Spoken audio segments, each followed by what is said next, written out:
আরে গোপাল দাদা, তুমি নিশ্চয়ই এখন বাজার থেকে ফিরছো? হ্যাঁ রে রামু, তা তুই এই বৃষ্টির মধ্যে কোথায় চললি? কোথায় আর যাবো দাদা, এই বাজারের দিকেই যাচ্ছিলাম। ও তাহলে আর কি, যা তাড়াতাড়ি বাজার করে বাড়িতে ফিরে যা। আকাশের যা অবস্থা, মনে হচ্ছে বৃষ্টি আজ আর থামবে না। দাদা, বাজারে তরি তরকারি আর মাছের দাম কম না বেশি? আর বলিস না, এই বৃষ্টির মধ্যেও যে তরকারির এত দাম, তাতে আমাদের মতো সাধারণ লোকের হাতে দেওয়াই যে দায়। বলো কি গো, এত দাম? হ্যাঁ, তার হবে না? মাঠঘাটের অবস্থা দেখছিস না? চারিদিকে একেবারে বৃষ্টির জলে ডুবে গিয়েছে, থই থই করছে।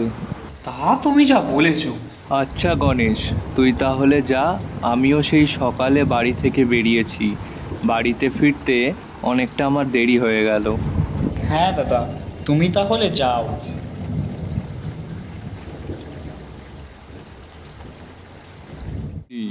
আজকে যা বৃষ্টি হচ্ছে, তাতে মনে হচ্ছে আর হোটেলে কেউ আসবে না। তুমি ঠিকই বলেছো। ওই হোটেলে টাকা দিয়ে তো আমরা সংসার চালাই, এরকম যদি বৃষ্টি হয় তাহলে তো হোটেল বন্ধ রাখতে হবে। কেমন করে চলবে বলো তো? কি করবে বলো? এই বৃষ্টি তো আর আমাদের হাতে নেই, সবটাই প্রকৃতির খেলা। ওইদিকে যে বৃষ্টির জন্য ছেলেদের কাজকর্ম বন্ধ হয়ে গিয়েছে। হ্যাঁ, যদি ছেলেটা একটু আমার সাথে কাজ করতো, তাহলে তো আমার আর চিন্তাই করতে হতো না। বাবা, খাবার তৈরি হয়ে গেছে, চলুন খাবেন। মা, আপনিও চলুন, খাবেন। কি রান্না করলে? ঘরে তো কোনো তরি তরকারি কিছুই ছিল না। ঘরে কিছু আলু ছিল, তাই ভাতের সাথে সিদ্ধ করেছি, আর ডিম ভাজা করেছি। তা বেশ বেশ। তা গণেশ তো এখনো বাড়িতে আসেনি? না বাবা, এখনো আসেনি। ছেলেটাও হয়েছে সেরকম, ওকে নিয়ে আমি আর পারলাম না। কতবার বললাম আমার সাথে একটু কাজ কর হাতে হাতে। বাবা, আমিও তো তাই বলছি, বৃষ্টির জন্য এখন তোর সব কাজ বন্ধ। কাল থেকে না হয় আপনার সঙ্গে কাজ করবে।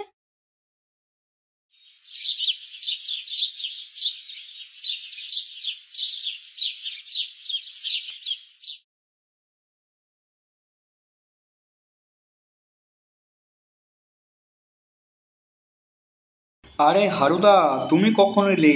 ভালো আছো তো? হ্যাঁ, ভালোই আছি। তুই কেমন আছিস? এই মোটামুটি চলছে।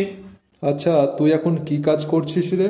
তেমন কিছু কাজ আর পেলাম কই গো হারুদা, কত চেষ্টা করছি, কাজ আর খুঁজেই পাচ্ছি না। তাহলে তো তুই আমার সাথেই কাজ করতে পারতিস। তোদের পুকুরে চিংড়ি মাছ চাষ করতিস, আমি সমস্ত খরচটা বহন করতাম আর তুই দেখাশোনা করতিস। আচ্ছা ঠিক আছে হারুদা, আমি করব। বাবার হোটেলটা আর তেমন চলছে না।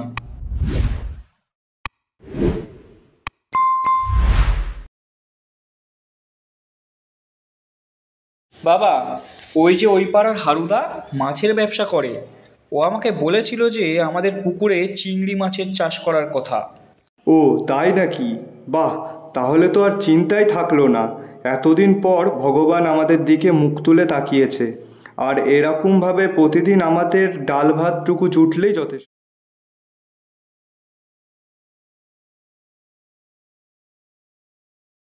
আচ্ছা, কি করে এই চিংড়ি মাছ আমাদের পুকুরে চাষ করবে? চিংড়ি তো নোনা জলের মাছ।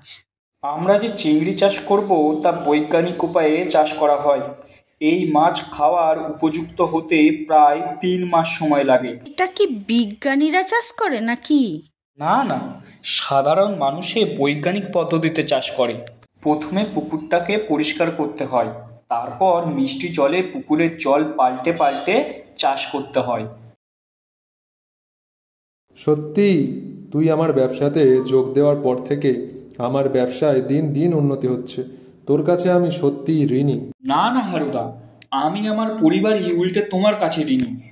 আমাদের বিপদের সময় যে তুমি সাহায্য করেছো তার তুলনা নেই, তার উপর আমাকে আবার এত বড় একটা দায়িত্ব দিয়েছো। আমি জানি তুই পারবি। আমাদের মাছের ব্যবসাটাকে আরও এগিয়ে নিয়ে যেতে। আমি চেষ্টা করছি এই মাছের পুকুরের মাছগুলোকে আরো বেশি বেশি করে যেন দেখাশোনা করা যায়। আমারও চিন্তা, এদিকে যেমন পুকুরে অন্যান্য মাছের চাষ হয়, আমরা তো সম্পূর্ণ আলাদা রকমই চাষ। কি বলছো গৌরু, এটা কি সত্যি? না হলে কি আর বলছি আপনাকে, একেবারে সত্যি কথা। আমি সমস্ত খবর রাখি ওই হারুর। আমি যখন ওর কাছে কাজ করতাম তখনও আমাকে কম অপমান করেনি। বাধ্য হয়ে মান সম্মানের খাতিরে কাজ ছেড়ে দিয়েছি। ওইসব ভুলে যাও অরুণ, এইসব ছোটখাটো লোকের কাছে কাজ করে কি আর করতে জীবনে। এখন এত বড় ভেড়িতে আমার সাথে কাজ করছো। তবে কর্তা, ওরা মাছ চাষ করে বাজারে বিক্রি করলে যে আমাদের ক্ষতি হয়ে যাবে। এইভাবে চলতে থাকলে আমাদের ব্যবসা একেবারে লাটে তুলে দেবে। আহা, কি হয়েছে বলো তো আমায়। ওই মাছের বাজারে আমাদেরই একচেটিয়া ব্যবসা। রুই কাতলা হোক আর ভেড়ির চিংড়ি, বেশিরভাগ মাছই তো আপনার। মাছের পাইকারি দামও তো আপনিই ঠিক করেন। তা তুমি ঠিকই বলেছ। এই মাছের বাজারে মাছের দাম আমিই ঠিক করি, আমার সুবিধা মতো। আমি যেমন খুশি দাম ঠিক করি, কিন্তু কারো কিছু বলার নেই। আমার সমান কোনো মাছওয়ালা আছে নাকি? না, নেই, কিন্তু আসছে। কে আসছে? শুনলাম ওই মেছু হারু আর গণেশ মিলে ওদের ব্যবসা বড় করার পরিকল্পনা করছে। আর আমি এটাও শুনেছি যে ওদের ভেড়িতে ওরা প্রচুর পরিমাণে চিংড়ি মাছ চাষ করেছে, আর ওরা ওই মাছের হাটেই মাছ বিক্রি করবে। আমার মাছের হাটে ওরা মাছ বিক্রি করবে আর লাভ করবে? শোনো অরুণ, যে করে হোক ওদের আটকাতে হবে। শুনছো, আমি একটু যাই, একটু দেখে আসি যে পুকুরের মাছগুলো কেমন হয়েছে। আচ্ছা, যাও।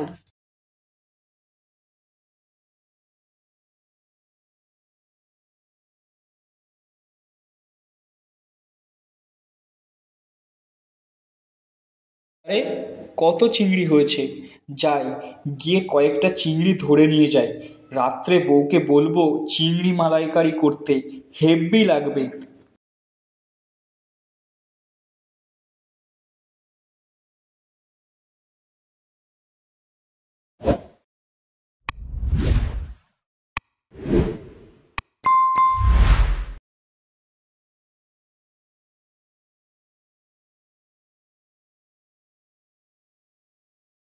বাবা, এই চিংড়ি মাছ আমাদের পুকুরের চিংড়ি।